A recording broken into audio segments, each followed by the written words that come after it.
안녕하십니까. 저 너머 열반의 세계로 명상하라. 그대는 오직 의식하는 만큼만 존재한다. 더 많이 존재하기를 원한다면 더 의식적이 되라. 의식은 존재를 가져다 주며 그대를 깨어있게 한다.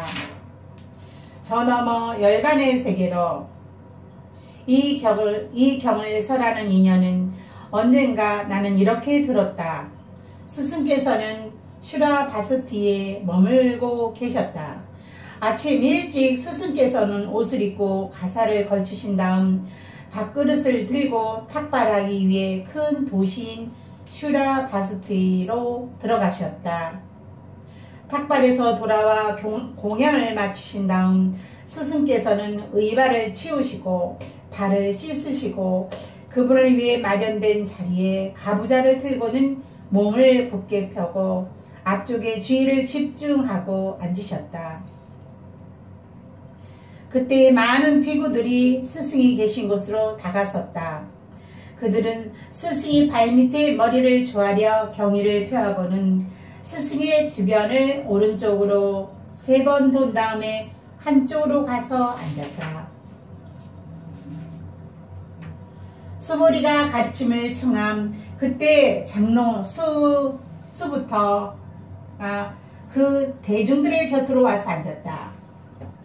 그 다음에 그는 자리에 일어나 웃옷을 한쪽 어깨에 걸치고 오른쪽 무릎을 땅에 대고 두 손을 모아 스승께 합장했다. 그리고는 스승께 이렇게 여쭈었다. 스승이시여, 놀라운 일입니다. 참으로 경탄할 일입니다. 선서이시여, 얼마나 많은 보디샤트바들이 그 위대한 존재들이 열애께서 베풀어 주시는 최고의 은덕의의 도움을 받았는지. 그런데 스승이시여, 이미 보디샤트바의 길로 들어선 사람은 어떻게 살아야 하며 어떻게 나아가야 하며 어떻게 생각을 다스려야 합니까? 보디샤트바는 어떤 길을 가야 하는가? 이 말을 듣고 스승께서 수부티에게 이렇게 말씀하셨다. 그러나 수부티여, 주의를 기울여 잘 들어라. 보디샤트바의 길에 뜻을 둔 사람은 이와 같이 생각을 일으켜야 한다. 무릇 생명체의 세계에 속하는 모든 것들, 존재하는 이 모든 중생을 나는 열반의 세계로 인도해야 한다. 아무것도 남지 않은 무여 열반의 세계로 인도해야 한다. 그러나 무수한 중생을 열반의 세계로 인도했다 하더라도 실은 어느 것 하나 열반으로 인도되지 않았다. 어째서 그런가? 만일 보디샤트바가 중생이라는 관점을 가지면 그는 진실로 보디샤트바라고 할 수 없기 때문이다. 그것은 어째서인가? 만약 그에게 자라라는 생각, 중생이라는 생각, 자라라는 생각과 중생이라는 생각, 생명 있는 영혼이라는 생각 또는 개아라는 생각이 있으면 그는 보디샤트바라 할 수 없기 때문이다. 나는 부타를 사랑한다. 왜냐하면 그는 내게 종교적 핵심적인 본질을 보여주기 때문이다. 그는 불교의 창시자가 아니다. 불교는 부산물 뿐이다. 그는 세상에 전혀 다른 종교를 도입한 최초의 인물이다. 그는 종교 아닌 종교를 제창했다. 그는 종교가 아니라 종교성을 제시했다. 이것은 인류의 의식의 역사에 있어서 획기적인 일이다. 부타 이전에도 종교가 있었다. 그러나 순수한 종교성은 존재하지 않았다. 인간은 아직 성숙하지 못했었다. 그런데 부타와 더불어 인류는 성숙기로 접어들었다. 물론 모든 인간이 성숙의 길로 들어선 것은 아니다. 하지만 부타는 길을 여는 데 선구적 역할을 했다. 부타는 문 없는 문을 열었다. 인간이 그렇게 심오한 가르침을 이해하는 데는 많은 시간이 소모된다. 그런데 부타의 가르침은 지금까지 존재했던 어떤 가르침보다도 심오하다. 부타가 이루어 놓은 일, 부타가 닦아 놓은 일, 유일무이한 일일 것이다.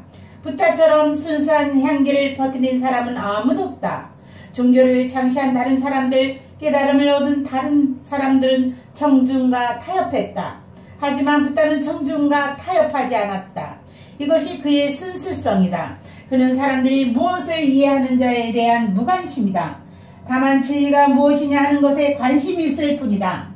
그래서 그대가 이해하건 이해하지 못하건 개의치 않고 말한다.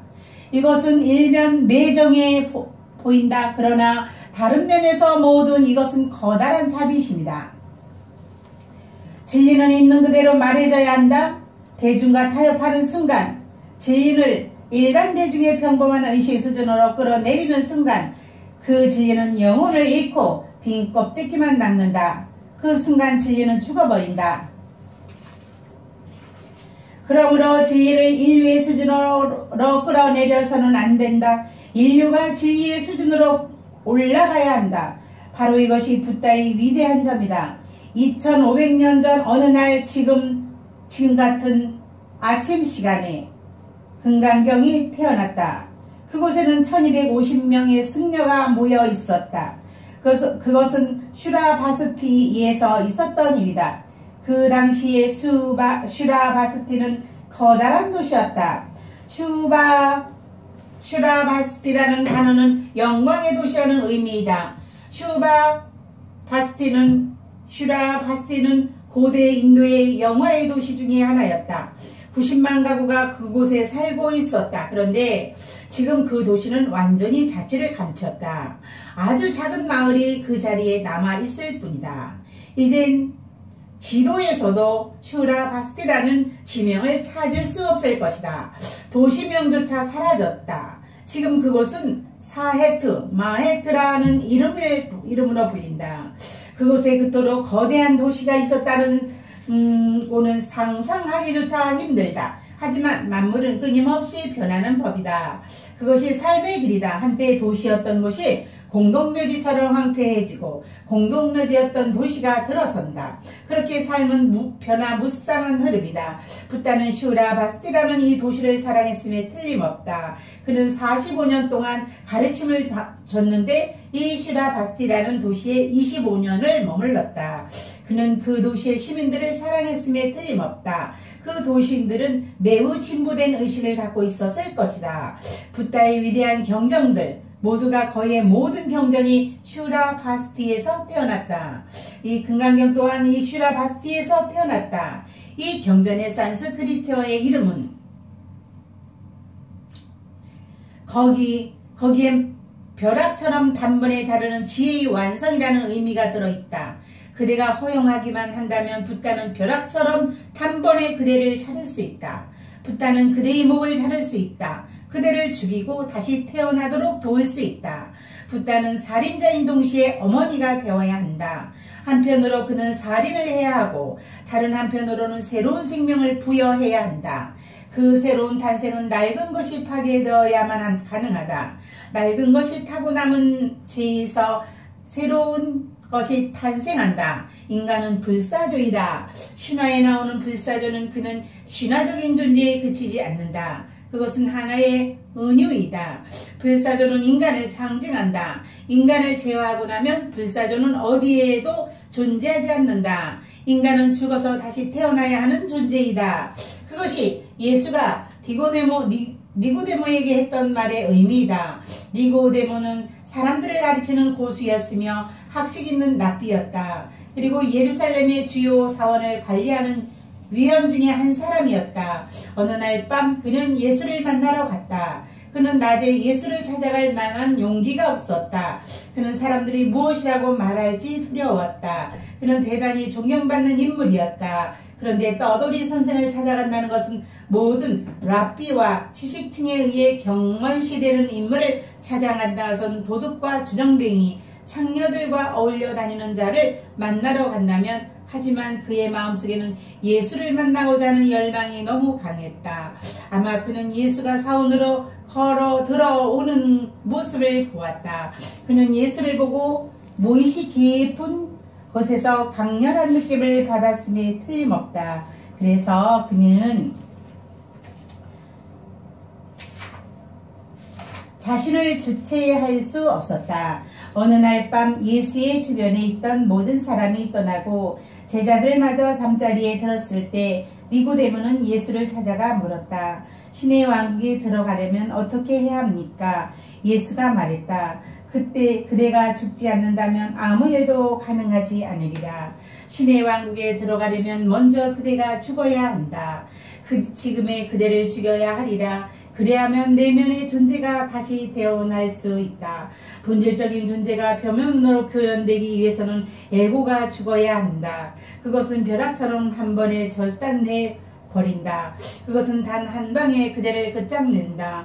그것은 붓다의 가장 위대한 가르침 중에 하나이다. 그 가르침과 하나가 되라. 경전으로 들어가기 전에 몇 가지 알아야 할 사실이 있다. 이것이 그대의 이해를 좀 도울 것이다. 고타마 붓다는 억압적이지 않고 비이념적인 정신으로 시작한다. 그것은 매우 드문 현상이다. 흔히 일반인 정신의 경우에는 매우 억압적이나 그들은 억압에 의존한다.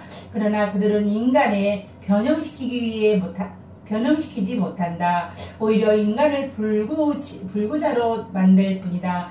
그들의 인간은 해방시키는 것이 아니라 노예로 만든다. 그들은 강압적이다. 그들은 추악하다. 그리스도를 본받아 저자인 토마스 이 캠피스는 이 말을 들어보라. 그는 이렇게 썼다. 당신 자신에 대해 더 많은 폭력을 행할수록 당신은 더 아름답게 성장할 것이다. 구원받기 위해서는 날마다 금욕을 행하는 것 외에 다른 길이 없다. 당신 자신을 경멸하는 것이 최상의 길이며 가장 완벽한 수행이다. 유사일에 수많은 성자들이 토마스 이 캠파스의 말에 동의할 것이다. 그런데 토마스 캠피스는 병적인 상태이다. 프랑스의 성직자 보시에는 이렇게 말한다. 이 세상이여 저주받으라 저주받으라. 지구여 수천 수만 번 저주받으라. 왜 세상이 저주받아야 하는가? 그들에게 있어서 삶은 저주받은 것이 되어야 한다. 이 사람들이 마치 신이 삶에 반대하는 것처럼 생각한다. 삶이 신에 반대하기보다로 하는 듯이 생각한다. 하지만 삶이 곧 신이다. 거기엔 적대적인 관계가 성립되지 않는다. 사실 거기엔 분리조차 없다. 신과 삶은 다르지 않다. 그들은 하나의 실체를 가리키는 두 개의 이름뿐이다. 붓다는 억압적이지 않았다. 이것을 명심하라. 만일 억압적인 불교도를 발견한다면 그들은 결코 붓다를 이해하는 것이 아니라는 것을 잊지 말라. 그들은 자신의 병적인 상태에 붓다의 가르침을 끌어들였을 뿐이다. 붓다는 아무 이념도 없다. 그는 아무런 이념도 제시하지 않는다. 왜냐하면 모든 이념은 마음에 관한 것이기 때문이다. 마음에서 나온 이념은 그대를 마음 너머로 세계로 데려갈 수 없다. 그런 어떠한 이념도 마음 너머의 세계로 가는 다리가 되지 못한다. 마음이 떨어져 나가기 위해서는 모든 이념을 버려야 한다. 붓다는 이상마저 믿지 않는다. 모든 이상은 인간의 내면의 갈등과 긴장을 초래하기 때문이다. 이상은 분열을 조장하고 불안을 이야기한다. 그대는 이러저러한 사람인데 이상은 다른 사람이 될 것을 요구한다. 그 사이에서 그대는 양갈래로 잡아당겨지고 찢겨진다. 이상은 불행을 창조한다. 이상은 정신분열증을 초래한다. 이상이 많을수록 더 많은 사람들이 정신분열증인 상태에 이를 것이다. 그들은 갈기갈기 분열될 것이다. 오직 비이념적인 의식만이 내면의 분열을 막을 수 있다. 만일 산산이 분열된 상태라면 어떻게 행복할 수 있겠는가? 어떻게 침묵을 할 수 있겠는가? 어떻게 평화와 고요를 알겠는가? 이념에 사로잡힌 사람은 자신과의 싸움을 계속한다. 매 순간이 갈등의 연속이다. 그는 갈등과 혼란 속에 산다. 그는 이상과 현실 사이에 자신이 누구인지 결정할 수 없다. 그는 자신을 신뢰하지 못한다. 그는 자신에 두려워하고 자신감을 상실한다. 그리고 일단 자신감을 상실한 사람은 모든 존엄성을 잃는다. 그때 그는 성직자, 정치가 등의 어느 누구에도 기꺼이 노예화될 준비가 되어 있다. 그는 어떤 올가미에 걸리기를 기다린다. 사람들은 왜 추종자가 되는가? 왜 올가미가 걸리는가? 왜 스탈린, 히틀러, 모택동이 맞빠지는가? 그 주 원인은 그것은 그들이 걷잡을 수 없이 흔들리기 때문이다. 이념적인 혼란은 그들을 뿌리채 흔들어 놓는다. 그래서 그들은 스스로 설 수 없다. 그들은 의지할 수 있는 누군가를 원한다. 그들은 스스로 행동하지 못하며 자신이 누구인지도 모른다. 그래서 그들은 어리석은 너는 이러저러한 사람이다 라고 말해주는 누군가를 필요로 한다. 그들은 외부에서 주어지지는 아이덴티티를 필요로 한다. 그들은 자신의 자아의 본성을 망각했다. 인간이 모든 이념을 버리지 않는 한 스탈린, 히틀러, 모택동 같은 인물은 계속해서 나타날 것이다. 내가 모든 이념으로 말할 때 이 모든이라는 말에 주목하라. 나는 고상한 이념과 그렇지 않은 이념을 구별하지 않는다. 모든 이념은 위험하다. 사실 이 고상한 이념이 더 위험하다. 그런 이념은 더 강한 힘으로 사람들을 끌어당기기 때문이다. 고상한 이념은 더 설득력이 있다. 그러나 모든 이상은 질병이다. 말 그대로 편안하지 않는 상태. 왜냐하면 그대가 둘로 분열되기 때문이다. 그대는 이상 속에 그대의 현실을 그대로 분리된다. 그리고 현실 속에 그대는 비난하고 이상 속에 그대는 징송받는다. 이제 그대는 공경에 처한다. 머지않아 그대는 신경질환이나 정신병에 걸릴 것이다. 붓다는 억압도 없고 이 세상도 없는 삶의 길을 제시한다. 그것이 그가 신에 대해 언급하지 않는 이유이다. 그는 천국에 대해 미래에 대해 언급하지 않는다. 그대가 매달릴 아무것도 주지 않는다. 오히려 그는 그대로부터 모든 것을 벗겨나간다. 그대의 자아까지 벗겨나간다. 그는 계속해서 벗겨가고 마침내 그대의 자아라는 개념, 나 에고라는 개념까지 벗겨나간다. 그리고 순수한 비어있음만을 남겨둔다. 그러나 이것은 매우 어려운 일이다. 왜냐하면 우리는 내어주는 법을 완전히 잊어버렸기 때문이다. 우리는 오직 취하는 법을 안다. 우리는 계속해서 모든 것을 취한다. 나는 시험을 취한다. 나는 부인을 취한다. 나는 낮잠을 취한다. 이런 식으로 그대는 계속 취한다. 심지어 취할 수 없는 낮잠까지 취한다. 그대는 잠에서 자신을 내주어야 한다. 잠은 그대가 자신을 내어버릴 때만 온다. 그대는 심지어 부인 남편까지 취한다. 이 얼마나 불경스러운 말인가. 부인은 재산이 아니다. 집은 취할 수 있다. 그러나 어떻게 부인이나 남편을 취한단 말인가. 언어는 우리의 삶의 상태를 나타낸다. 우리는 내주는 법을 모른다. 어떻게 포기하는지, 어떻게 내놓는지, 어떻게 모든 일이 그대로 일어나는지를 방임하지는 않는지 하는지 모른다. 붓다는 모든 이상을 벗겨간다. 미리 전체를 앗아간다. 그리고 마침내 우리가 내어주기 힘든 마지막까지 앗아간다. 그는 그대의 자아까지 앗아가는 것이다. 그리고 순수한 비어있음, 때묻지 않은 순결한 비어있음을 남겨둔다. 그 순결한 비어있음을 그는 나르마도라 한다. 니르마나는 이루어야 할 목표가 아니다. 그대의 순수한 비어있음이 곧 니르바나이다. 그대가 지금까지 긁어모은 모든 것을 버릴 때, 더 이상 아무것도 쌓아주지 않을 때, 더 이상 인색하거나 집착하지 않을 때, 그때 돌연 비어있는 공간이 나타난다. 그 공간은 항상 거기에 있었다. 헛구이는 모든 존재는 본래부터 붓다이다 라고 말했다. 맞는 말이다. 비어있는 공간이 거기에 있다. 그런데 그대는 온갖 잡동사니를 긁어 모았다. 그래서 그 비어있는 공간이 보이지 않게 되었다. 그것은 계속해서 물건을 집안에 쌓아두는 것에 비교될 수가 있다. 그때 그대는 빈 공간을 볼 수 없을 것이다. 더 이상 공간이 남아있지 않다. 마침내 집안에서 움직이기조차 어려워지는 날이 온다. 공간이 없기 때문에 사는 것조차 어려워진다. 그러나 공간은 아무 데에도 가지 않았다. 그대는 너무 많은 가구를 쌓아놓았다. 텔레비전과 라디오, 전축, 피아노, 그 밖에 온갖 물건을 가득 들여놓았다. 그러나 공간은 어디로 가지 않았다. 가구를 치우면 공간이 거기에 있다. 그 공간은 항상 거기에 있었다. 그 공간은 가구에 의해 가려져 있었지만 없어지지 않았다. 그 공간은 단 한순간도 방을 떠난 적이 없었다. 그대 내면에 비어있는 공간 또한 마찬가지다. 그대로의 니르바나, 그대의 무 또한 그와 다를 바 없다. 붓다는 니르바나를 하나의 이상으로 제시하지 않는다. 그는 가두는 듯이 해방시킨다. 붓다는 그대에게 사는 법을 가르친다. 어떤 목적을 위한 삶이나 무엇을 성취해야 하는 삶이 아니라 지금 이 자리에서 행복해지는 삶을 가르친다. 그는 각성된 의식으로 사는 법을 가르친다. 나는 그 각성이 초롱초롱 깨어나는 의식이 그대에게 무엇인가를 줄 것이라고 말하지 않는다. 깨어있는 의식은 수단이 아니다. 깨어있는 의식은 그 자체가 목적이다. 그 자체가 수단인 동시에 목적이다. 깨어있는 의식은 그 자체가 가치 있다. 붓다는 저 세상을 가르치지 않는다. 이것을 이해해야 한다.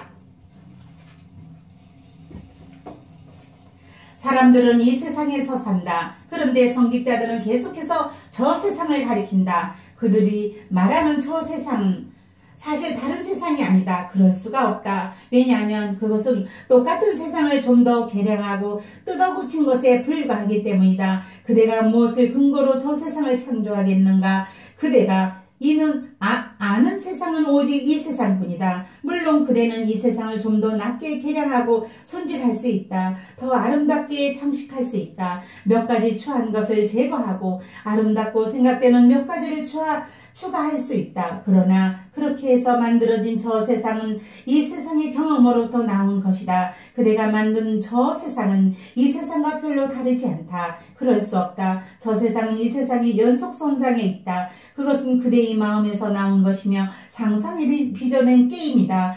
그 세상에서 그대는 아름다운 여자를 가질 것이다. 물론 이 세상에서보다 더 아름다운 여자를 가질 것이다. 그리고 그것에서도 똑같은 종류의 쾌락을 가질 것이다. 아마 더 영구적이고 안정된 쾌락을 가질 것이다. 하지만 그것은 여전히 똑같은 종류의 쾌락이다. 그곳에서 그대는 더 나은 음식, 더 맛있는 음식을 먹을 것이다. 그러나 음식을 먹는다는 점에서 다를 바가 없다. 그대는 그곳에서 집을 소유할 것이다. 아마 황금으로 지은 집을 가질 것이다. 하지만 집을 소유한다는 점에서는 이 세상과는 다를 게 없다. 그대는 이 세상에서 똑같은 일을 반복할 것이다. 경전을 살펴보라. 그들의 천국은 어떻게 묘사하는지 보라. 그러면 그대는 다소 개량되긴 했어도 이 세상과 똑같은 세상을 발견할 것이다. 여기저기 다소 손질을 가하긴 했어도 그것은 참된 의미가 다른 세상이 아니다. 그것이 내가 보는 모든 종교에서 말하는 저 세상이 별로 다른 세상이 아니라고 말하는 이유이다. 그 세상은 미래에 투영된 이 세상이다. 그 세상은 이 세상에 대한 경험으로부터 태어났다. 그 세상은 불행과 가난, 질병이 없을 것이다. 사지가 마비되거나 눈이 멀거나 벙어리가 되는 일도 없을 것이다. 그대가 이 세상에서 좋아하지 않는 일은 그 세상에 없을 것이며 그대가 좋아하는 것들은 넘치도록 많을 것이다. 그러나 그 세상은 전혀 새로운 세상이 아니다. 마음은 새로운 것도 생각할 수 없다. 마음은 새로운 것을 생각해낼 재간이 없다. 마음은 낡은 세계 속에 산다. 마음은 낡은 것들을 집합죄이다. 그러므로 마음을 통해서는 결코 새로운 것이 생길 수 없다. 새로운 것은 오직 마음이 작용하지 않을 때, 마음이 그대를 조종하지 않을 때, 마음을 옆으로 밀어놓았을 때에만 일어난다. 새로운 것은 오직 마음이 개입하지 않는 때에만 일어난다. 그러나 천국과 낙원에 말하는 모든 경정들은 똑같은 이야기 외에 다른 것이 아니다. 더 좋은 아트자에 더 좋은 잉크를 쓰고 더 개량된 인쇄술에 더 원색적인 사파를 끼워 넣었겠지만 이야기의 내용은 똑같다. 달라질 수 없다. 붓다는 내세나 저 세상에 대해 말하지 않는다. 그는 다만 지금 이 세상에 존재하는 법을 가르친다. 그는 이 세상에부터 더 주의 깊게 깨어있는 의식으로 사는 법을 가르친다. 그래서 아무것도 그대는 비어있는 공간을 침범하지 못하도록, 그는 내면에 비어있음이 오염되지 않도록, 여기 이 세상에 살면서도 더럽혀지지 않도록, 그대가 세상 안에 있을 수 있지만 세상이 그대 안으로 돌아오지는 못하도록 가르친다. 저 세상을 지향하는 정신은 억압적이고 파괴적일 수밖에 없다. 그 정신은 스스로를 파괴하는 동시에 타인을 파괴한다. 한마디로 말하면 그것은 병든 정신이다. 붓다의 정신은 전혀 다른 향기를 지닌다. 그의 정신에는 이상도 없고 미래도 없으며 저 세상도 없다. 그 정신은 지금 여기에서 피어나는 꽃이다. 그 정신은 아무것도 요구하지 않는다. 이미 모든 것에 주어져 있다. 붓다의 정신은 그대가 좀 더 많이 보고 좀 더 많이 듣고 좀 더 많이 존재할 수 있도록 더욱더 깨어있는 것이다. 명심하라. 그대는 오직 의식하는 만큼만 존재한다. 더 많이 존재하기를 원한다면 더 의식적이 되라. 의식은 존재를 가져다 준다. 그리고 무의식은 존재를 앗아간다. 술에 취했을 때 그대는 존재를 잃는다. 깊은 잠에 골아 떨어졌을 때 그대는 존재를 잃는다. 그런 사실을 관찰해 본 적이 없는가? 예민하게 깨어있을 때